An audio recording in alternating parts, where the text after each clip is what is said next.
ಎನ್ಆರ್ಪುರ ಸುದ್ದಿ ಸಮಾಚಾರಕ್ಕೆ ಸ್ವಾಗತ. ಇಂದು ಗುರುವಾರ. ನಾನು ಭಾಗ್ಯ ನಂಜುಂಡಸ್ವಾಮಿ. ಸುದ್ದಿಗಳ ವಿವರ. ಶ್ರೀಮತಿ ಇಂದಿರಾ ಗಾಂಧಿಯವರು ಪ್ರಧಾನಿಯಾಗಿದ್ದಾಗ ಬದ್ಧತೆ, ದಿಟ್ಟತನ ಹಾಗೂ ನೈತಿಕತೆಯಿಂದ ಆಡಳಿತ ನಡೆಸಿ ವಿಶ್ವದ ಗಮನ ಸೆಳೆದಿದ್ದರು ಎಂದು ಜಿಲ್ಲಾ ಕಾಂಗ್ರೆಸ್ ಅಧ್ಯಕ್ಷ ಡಾಕ್ಟರ್ ಕೆಪಿ ಅಂಶುಮಂತ್ ತಿಳಿಸಿದರು. ಅವರು ಮಂಗಳವಾರ ಸಂಜೆ ಶೆಟ್ಟಿಕೊಪ್ಪದ ಕಾಂಗ್ರೆಸ್ ಕಾರ್ಯಕರ್ತ ಹೂವಣ್ಣ ಅವರ ಮನೆಯಂಗಳದಲ್ಲಿ ಬ್ಲಾಕ್ ಕಾಂಗ್ರೆಸ್ ಹಾಗೂ ಕಡಹಿನಬೈಲು ಗ್ರಾಮ ಪಂಚಾಯಿತಿ ವ್ಯಾಪ್ತಿಯ ಕಾಂಗ್ರೆಸ್ ಘಟಕ ಏರ್ಪಡಿಸಿದ್ದ 107ನೇ ಜನ್ಮ ಜಯಂತಿ ಕಾರ್ಯಕ್ರಮದಲ್ಲಿ ಮುಖ್ಯ ಅತಿಥಿಯಾಗಿ ಮಾತನಾಡಿದರು. ಇಂದಿರಾ ಗಾಂಧಿಯವರು ಬಡವರ ಪರವಾದ ಕಾರ್ಯಕ್ರಮ ರೂಪಿಸಿದ್ದರು. ಸರ್ಕಾರದ ಸೌಲಭ್ಯಗಳನ್ನು ಸಮಾಜದ ಕಟ್ಟಕಡೆಯ ವ್ಯಕ್ತಿಗಳಿಗೂ ಸಿಗಬೇಕು ಎಂಬ ದೂರದೃಷ್ಟಿ ಹೊಂದಿದ್ದರು. ಕಾಂಗ್ರೆಸ್ ಪಕ್ಷವು ಬಡವರ, ಜನಸಾಮಾನ್ಯರ ಪರವಾಗಿದೆ. ರಾಜ್ಯದಲ್ಲಿ ಸಿದ್ದರಾಮಯ್ಯ, ಡಿಕೆ ಶಿವಕುಮಾರ್ ನೇತೃತ್ವದ ಸರ್ಕಾರ ಸದೃಢವಾಗಿದೆ ಎಂದರು. ಈ ಸಂದರ್ಭದಲ್ಲಿ ಕಾಂಗ್ರೆಸ್ ಪಕ್ಷದ ಮುಖಂಡರಾದ ಇಸಿ ಜೋಯ್, ಶೆಟ್ಟಿಕೊಪ್ಪ ಮಹೇಶ್, ಗೇರ್ಬೈಲ್ ಎಲ್ದೋ ಮಾತನಾಡಿದರು. ಸಭೆಯ ಅಧ್ಯಕ್ಷತೆಯನ್ನು ಕಡಹಿನಬೈಲು ಗ್ರಾಮ ಪಂಚಾಯಿತಿಯ ಕಾಂಗ್ರೆಸ್ ಘಟಕದ ಅಧ್ಯಕ್ಷ ಕರಗುಂದ ನಂದೀಶ್ ವಹಿಸಿದ್ದರು. ಸಭೆಯಲ್ಲಿ ಬ್ಲಾಕ್ ಕಾಂಗ್ರೆಸ್ ಅಧ್ಯಕ್ಷ ಗೇರ್ಬೈಲ್ ನಟರಾಜ, ಕಾಂಗ್ರೆಸ್ ಪಕ್ಷದ ಮುಖಂಡರಾದ ಬೆನ್ನಿ, ಕೆಎ ಅಬುಬಕರ್, ಸಾಜು, ಮಾಳೂರು ದಿಣ್ಣೆ ರಮೇಶ್, ಸುನಿಲ್ ಕುಮಾರ್, ಅಶ್ವಿನಿ, ಶೈಲಾ ಮಹೇಶ್, ರವೀಂದ್ರ, ಗಾಂಧಿಗ್ರಾಮ ನಾಗರಾಜು ಮತ್ತಿತರರು ಇದ್ದರು. ಇಂದಿರಾ ಗಾಂಧಿ ಅವರ ಭಾವಚಿತ್ರಕ್ಕೆ ಅತಿಥಿಗಳು ಪುಷ್ಪಾರ್ಚನೆ ಮಾಡಿದರು. ಸೋಂಕಿತ ಮಂಗನಿಗೆ ಕಚ್ಚಿರುವ ಉಣುಗು ಮನುಷ್ಯರಿಗೆ ಕಚ್ಚಿದರೆ ಮಂಗನ ಕಾಯಿಲೆ ಹರಡುತ್ತದೆ ಎಂದು ನರಸಿಂಹರಾಜಪುರ ಸರ್ಕಾರಿ ಆಸ್ಪತ್ರೆಯ ಸಾಂಕ್ರಾಮಿಕ ರೋಗಶಾಸ್ತ್ರ ತಜ್ಞ ಡಾಕ್ಟರ್ ಆಕರ್ಷ್ ತಿಳಿಸಿದರು.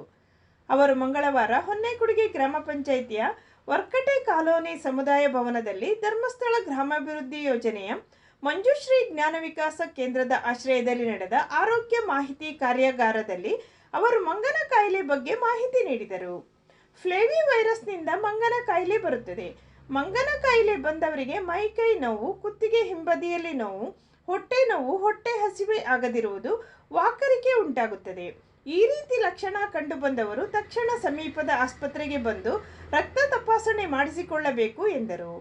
ತಾಲೂಕು ಹಿರಿಯ ಆರೋಗ್ಯ ನಿರೀಕ್ಷಕ ದರ್ಶನ್ ಮಾತನಾಡಿ, ಸಾಂಕ್ರಾಮಿಕ ಮತ್ತು ಅಸಾಂಕ್ರಾಮಿಕ ರೋಗಗಳಿಂದ ದೇಹದಲ್ಲಿ ಅಪೌಷ್ಟಿಕತೆ ಉಲ್ಬಣವಾಗುತ್ತದೆ. ದೇಹದಲ್ಲಿ ಪೋಷಕಾಂಶಗಳ ಕೊರತೆಯನ್ನು ಅಪೌಷ್ಟಿಕತೆ ಎನ್ನುತ್ತೇವೆ ಎಂದರು.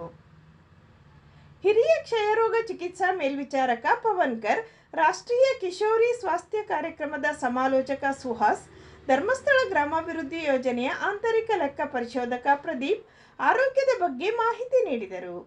ಸಭೆಯ ಅಧ್ಯಕ್ಷತೆಯನ್ನು ರಾಧಮ್ಮ ವಹಿಸಿದ್ದರು. ಈ ಸಂದರ್ಭದಲ್ಲಿ ಸೇವಾ ಪ್ರತಿನಿಧಿ ಭಾನುಮತಿ, ಲೀಲಾವತಿ ಇದ್ದರು.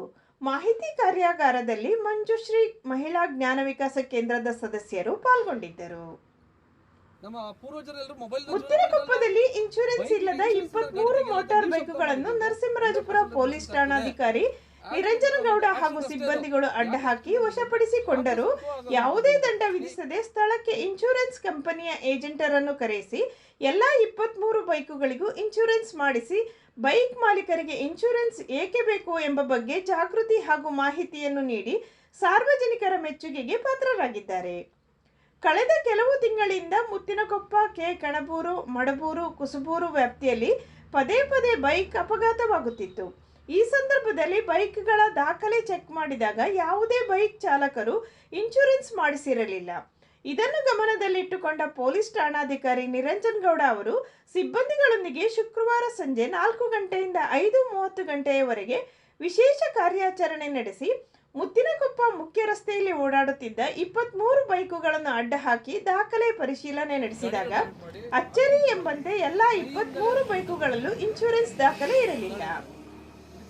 ಈ ಕಾರ್ಯಾಚರಣೆಯಲ್ಲಿ ಕ್ರೈಂ ಪಿಎಸ್ಐ ಜ್ಯೋತಿ, ಎಎಸ್ಐ ಶ್ರೀಧರ್, ಸಿಬ್ಬಂದಿಗಳಾದ ಮಧು, ಬಿನು, ಪರಮೇಶ್, ಸೋಮೇಶ್ ಭಾಗವಹಿಸಿದ್ದರು.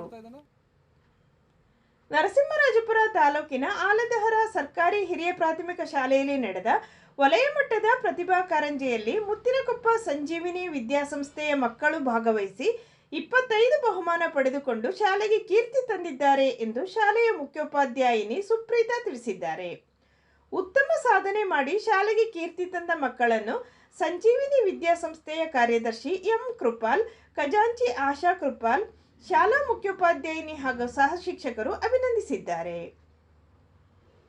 ನರಸಿಂಹರಾಜಪುರ ತಾಲೂಕು ಮಟ್ಟದ ಪ್ರೌಢಶಾಲೆಗಳ ಮಕ್ಕಳಿಗಾಗಿ ನಡೆದ ಪ್ರಾಚ್ಯ ಪ್ರಜ್ಞೆ ಸ್ಪರ್ಧಾ ಕಾರ್ಯಕ್ರಮದಲ್ಲಿ ರಸಪ್ರಶ್ನೆ ವಿಭಾಗದ ಸ್ಪರ್ಧೆಯಲ್ಲಿ ಜ್ವಾಲಾಮಾಲಿನಿ ಬಾಲಿಕಾ ಪ್ರೌಢಶಾಲೆಯ 10ನೇ ತರಗತಿಯ ವಿದ್ಯಾರ್ಥಿನಿಯರಾದ ಕುಮಾರಿ ಶ್ರಾವ್ಯ ಹಾಗೂ ಕುಮಾರಿ ನವ್ಯ ಪ್ರಥಮ ಸ್ಥಾನ ಪಡೆದು ಜಿಲ್ಲಾ ಮಟ್ಟಕ್ಕೆ ಆಯ್ಕೆಯಾಗಿದ್ದಾರೆ ಎಂದು ಜ್ವಾಲಾಮಾಲಿನಿ ಬಾಲಿಕಾ ಪ್ರೌಢಶಾಲೆಯ ಮುಖ್ಯೋಪಾಧ್ಯಾಯಿನಿ ಸುಜಾತಾ ಕುಮಾರಿ ತಿಳಿಸಿದ್ದಾರೆ. ವಂದನೆಗಳು.